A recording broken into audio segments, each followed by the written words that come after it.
In the year 2000, in the peaceful town of NSUGBE, Anambra State, Nigeria, a dark mystery unfolded that shook the entire town to its core. A case so chilling that it has haunted the community for over 2 decades. 8 young lives disappeared without a trace, leaving behind grieving families and a trail of unanswered questions. A group of children between the ages of 10 to 21 were rounded up by 3 henchmen, Seliki Ajani, Okwasiego, and Ubannese, at the directive of the controversial Senator Alphonsus Obi Ogbeke, for the trivial reason of firing firecrackers, commonly known as knockout. Ever since they were taken, and to this day, no one has set their eyes on the missing kids of NSUGBE. But was this a coincidence, or is there something far more sinister at play?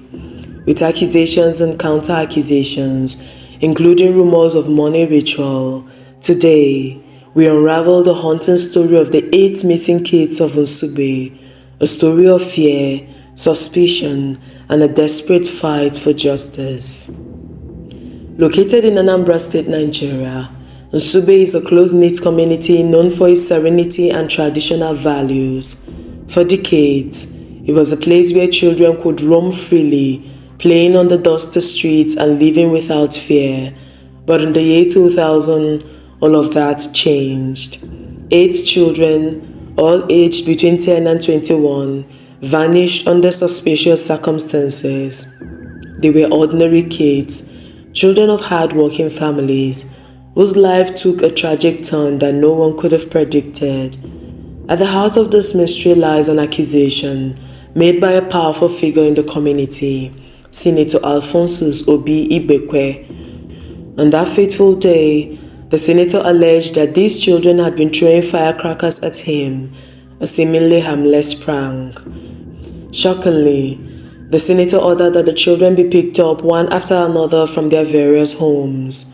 What is bizarre is not that the senator was playing vigilante, a portfolio far from his job description, nor was it the fact that the firecrackers were not considered illegal and therefore arresting children for using it was silly and out of order.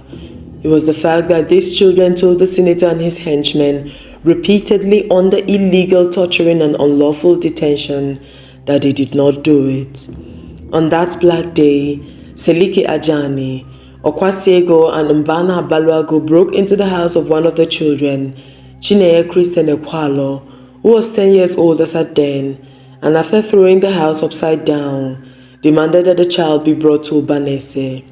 As the story is told, the child was later picked up by the henchmen in what could be well called a kidnapping and taken without the consent of the parents to the house of the senator, who is alleged by his kinsmen to be a criminal kingpin. This was no ordinary arrest, as the events that followed would plunge NSUGBE into one of its darkest chapters. The boys were beaten and tortured repeatedly while being forced to confess to deeds they didn't commit. After undue, illegal, and prolonged torture, in which the children were being beaten to confess to crimes they knew nothing about and have vehemently denied, one of the children agreed under duress to having a gun in his parents' house. At this point, it is pertinent to pause and remember that among these was a 10-year-old child.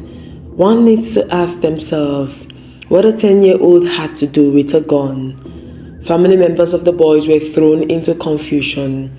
Nkechi, sister to one of the boys, 10-year-old Chineye Christian Ekwalo, on getting the news of her brother's kidnap, quickly ran to Ubannese's house, where she saw the children kneeling, their hands tied behind their backs, crying.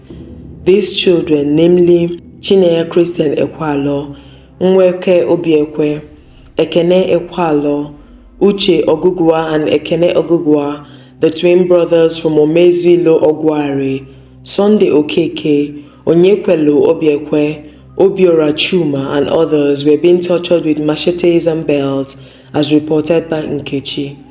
One of the little boys from Omezilo Ogware agreed to having a weapon in his parents' house. The henchman then took the child to his parents' house to retrieve the weapon. On getting to the house, The little boy said that he agreed to having a gun so that he could at least be taken home to see his parents. He hoped that when his parents saw him, that they will question his unlawful detention and that of the other children. Senator Ubannese Igbeke's henchmen broke into and ransacked the house but couldn't find any weapons. They then proceeded to take the boy back to the senator's house. And when the child's parents tried to intervene, the henchmen Mbana Baluago, Okwasiego, and Seliki Ajani said that the senator had ordered them to return with the child.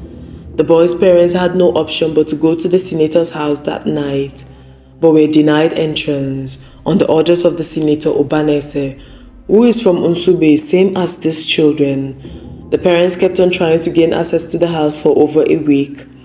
Nwabuwanne Egente, who was the gate man at Ubannese's house, always told them that the senator is not available to see them. When direct access to Ubannese proved almost impossible, the help of influential people were sought. The late Ozoemena of NSUGBE, who happens to be the spokesman for one of the boys that was picked up, Sunday Okeke, told the parents of Chinyere Christian Ekwalo that the senator handed the abducted boys over to the Special Anti-Robbery Squad of the police, SAS. It was at this point that an already bizarre event took turns for worse. If these children were arrested on the suspicion of having and using firecrackers, which is a clumsy excuse for taking children from their parents, it is worrying that the same children would be taken to a branch of police notorious for extrajudicial killings.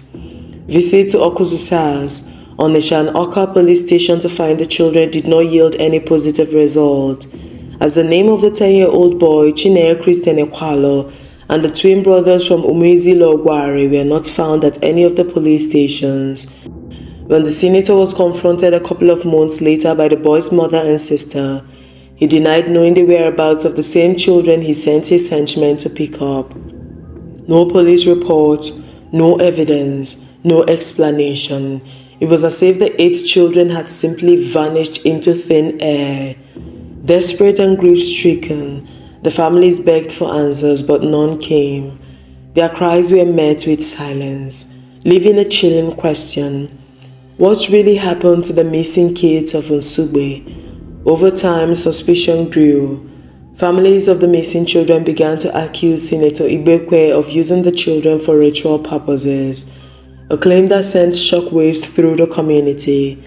The senator's late brother once told Chinyere Christian Ekwalo's mother in confidence that he believed that Ubannese had used the children for rituals to further his political ambitions. But not everyone agreed. Many NSUGBE residents came to the senator's defense, calling the accusations baseless. They argued that the children were involved in delinquent activities and had been handed over to the proper authorities. The senator's supporters claimed the allegations were politically motivated, an attempt to tarnish his reputation. The town was divided, with one side demanding justice and the other standing firmly behind their leader.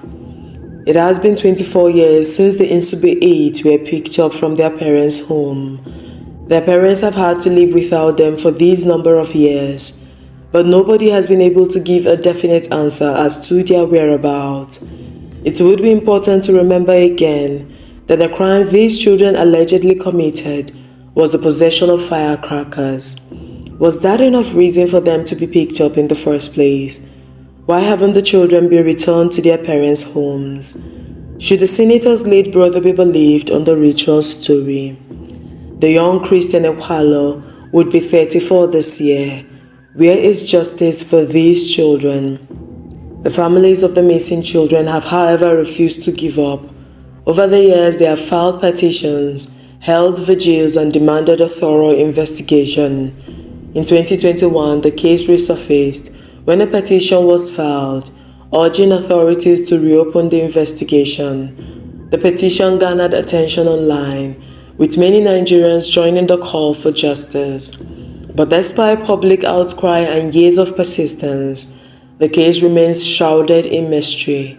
No arrest, no leads, just 8 families left to mourn the loss, or should we say mysterious disappearance of their children. More than 2 decades have passed since the disappearance of the 8 missing kids of NSUGBE, yet their fate remains unknown. Were these children victims of a heinous crime?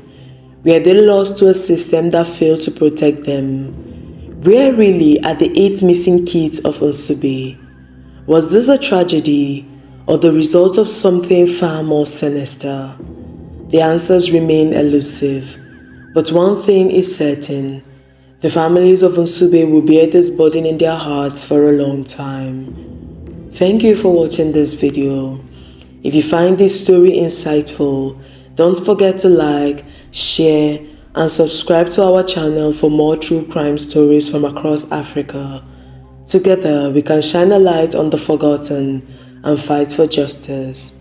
Until we come your way next time with another video, remember to stay safe.